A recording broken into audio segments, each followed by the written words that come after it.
London में पढ़ाई की, राजनीति के गुर सीखे और फिर उसे अपने सरजमी पर उतारने की कोशिशों में आगे बढ़ी पुष्पम प्रिया चौधरी।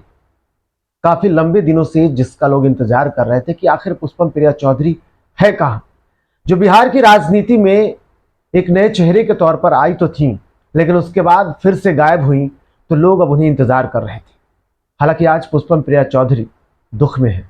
पुष्पम प्रिया चौधरी ने अपने पिता को खो दिया है और इस विकट स्थिति में भगवान उनको सबल दे, उनके परिवार को उन्हें दुख सहने की शक्ति प्रदान करे, ऐसी हम कामना करते हैं। लेकिन पुष्पम प्रिया चौधरी को मैंने 2 दिन पहले एक ट्वीट देखा। उनके ट्वीट में भावुक करने वाला वो ट्वीट था, लेकिन उस ट्वीट में संदेश भी बहुत बड़े थे। कई दिनों से मैं सोच रहा था कि पुष्पम प्रिया चौधरी के उस ट्वीट की चर्चा मैं आपके साथ करूं। जो ट्वीट था उसका जिक्र करते हैं। पुष्पम प्रिया चौधरी ने जो ट्वीट किया था उसमें उन्होंने अपने दुख को व्यक्त किया था। उन्होंने एक नई पीढ़ी को संदेश देने की जरूर कोशिश की थी, या अगर उन्होंने बताने की कोशिश की तो नजारा हमारा वहां था कि युवाओं को यह देखना चाहिए।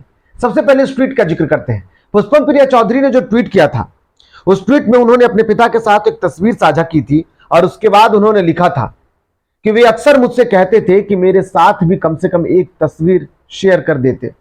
मैं हमेशा कहती, और मेरे और आपके राजनीतिक आदर्श और उसूल मेल नहीं खाते। आज न वे बचे और न हमारे बीच के राजनीतिक मतभेद। कल वे अचानक हमें छोड़कर चले गए। उन्होंने कभी किसी का बुरा नहीं चाहा, उनसे भी निभाया जो लगातार उनका बुरा करते रहे। वे बहुत जिंदा दिल इंसान थे, वे मेरे पिता थे। आज जब उनकी अंत्येष्टि करने जा रही हूं तो वे महज एक तस्वीर रह जाएंगे। इस ट्वीट में बहुत लोग बहुत कुछ देखेंगे, बहुत लोगों को अलग अलग अपने अपने नजरिए से देखने को मिलेगा, लेकिन जो मुझे दिखा वो दिखा कि इस राजनीतिक और इस नई पीढ़ी की जो एक नई आकांक्षा आगे बढ़ती जा रही है, एक नई पीढ़ी जो आगे बढ़ती जा रही है, वो बहुत कुछ को त्याग देने की अपनी इच्छा के सामने बहुत चीजों को त्याग रही है, और उसमें एक पुष्पम प्रिया चौधरी भी मुझे दिखी है।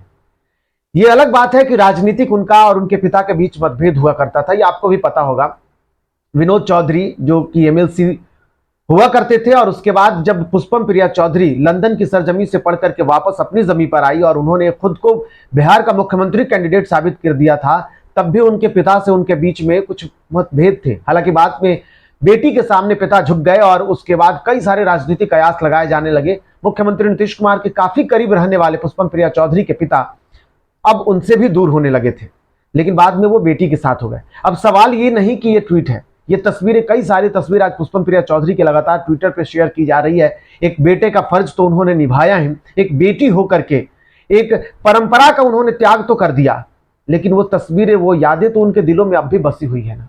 तो क्यों ना हम अपने आकांक्षाओं को सामने रखते हुए भी अपने परिवार और अपने जो अपने रिश्तेदार हैं, जो अपने रिश्ते नाते से लोग जुड़े हुए हैं, वो पिता एक बार अगर उन्होंने पहले ये तस्वीरें साझा कर दी होती अपने पिता के साथ, तो शायद आज उन्हें ये लिखने की जरूरत ना पड़ती।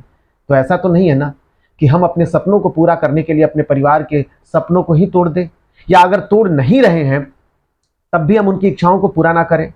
एक बेटी और एक राजनीति के बीच का रिश्ता इस तरीके से तो नहीं होना चाहिए कि हम उससे अपने पिता के उस मन भावनाओं को ही खत्म कर दें। आगे बढ़िए। बिल्कुल, ये संदेश हमारा इसलिए आपसे था, और ये इसलिए हमने सोचा कि आपको बताऊं कि हर की उम्मीदें होती हैं, उस उम्मीदों को भी पूरा करते हुए आप अपने लक्ष्यों को पाएं। लक्ष्य पाना सबके लिए जरूरी है, आपके लिए, मेरे लिए, सबके लिए। लेकिन इसका मतलब ये नहीं कि आप उनको दोहरा दें, उनको ठुकरा दें जिनसे आपकी उम्मीदें बड़ी है। परिवार आपके लिए बड़ा है, चाहे आपके लक्ष्य कितने भी बड़े हों, लेकिन परिवार और रिश्तेदार आपके लिए बड़ा है। तो पुष्पम प्रिया चौधरी से सबको सीखने की जरूरत है। राजनीति से दूर ये शिक्षा जरूर आप अपने अंदर भी समाहित करें और आगे बढ़ते रहें। फिलहाल इतना ही। नमस्कार।